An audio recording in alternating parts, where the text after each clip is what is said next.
Hi guys! Tara, samahan niyo ako. Bumiyahe tayo papunta ng Calatagan, Batangas.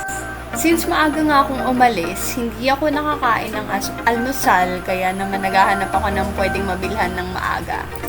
Pero since sobrang aga, ito pa lang ang pwede kong bilhin, kaya bumili pa rin ako para may makain ako mamaya sa daan.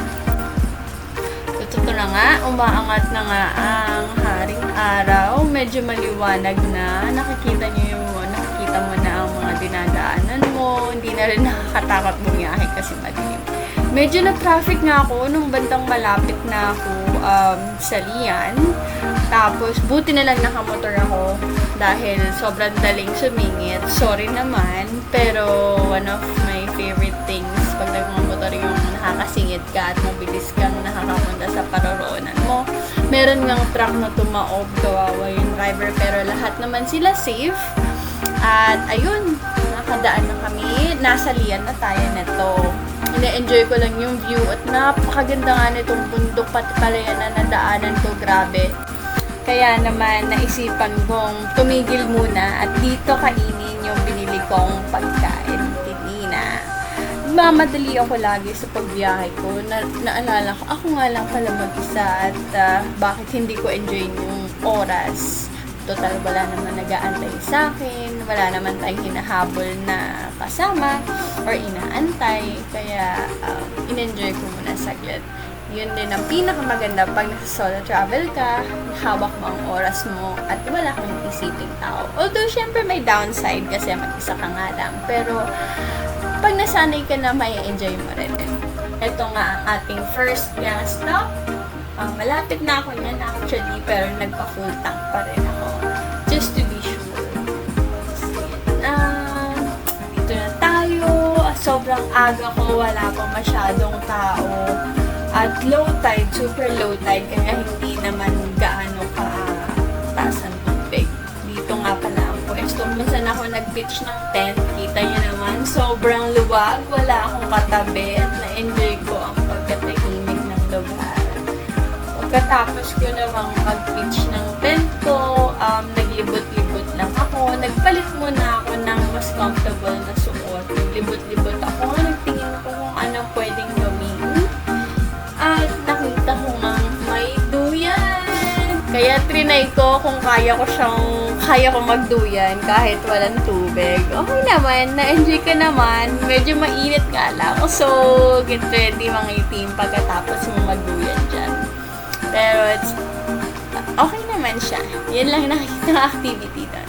Dami nga pala nilang mga doggos. Ang babait ang amo nila. Sobrang ganda ng Edna's campsite. Sobrang linis. Pati yung CR, wala akong masabi. As a public restroom, malinis din naman siya. At okay siya sa akin. Luwag din ng parking kahit ako lang mag-isa. Umaga, dahil kasi umaga. Ayan, meron akong katabi. Ang ganda. Gusto ko lang matry yung tent ko dyan talaga. Pero wala akong masabi sa place. Best camping site ever. First na napuntahan ko. Kita nyo nga pala yung setup ko. Sobrang simple lang. Dala ko lang yung airbed, pillows, bags, tsaka tumbler ko. Huwag nyo nang isipin yung food, guys. Kasi meron dyang bilihan ng cooked meals na ready naman sila. May mga chichirya, noodles, pero ang kinain ko dyan is yung shrimp at saka yung toyo at saka nagtawidis nga pala ako. Ayan na nga, nagpumuni-muni pa ako para sa camera. Ayun lang, masasabi ko, by the way, pwede kayong mag-smoke sa area, anywhere in the area, basta itapon nyo lang daw yung upos ng sigarilyo sa basurahan. At dahil dyan, natulog na ako buong maghapon dahil nga panggabi ako. So, eto na yung umaga. Pagkagising ko, ang ganda pa rin ng lugar. Naabutan ko yung sunset. Kita nyo naman, di ba? Sobrang linis. Wala akong...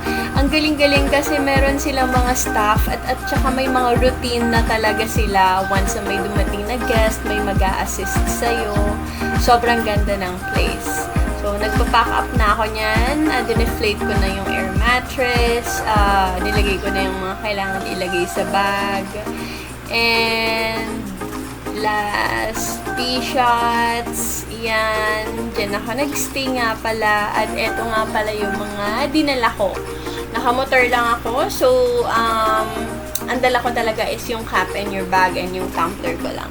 Dahil yung camp, nilagay ko lang sa motor. Tapos, jacket suot ko lang din. At ang helmet suot ko. So, medyo mahirap. Pero once masanay ka na mag-ride, mag-isa, solo camping, madali na lang din naman. Yan na nga. Nagre-ready na akong umalis. And take off. Pauwi na ako nito. Pag uuwi kayo, wala na kayong kailangan gawin since nakaset na yung checkout nyo.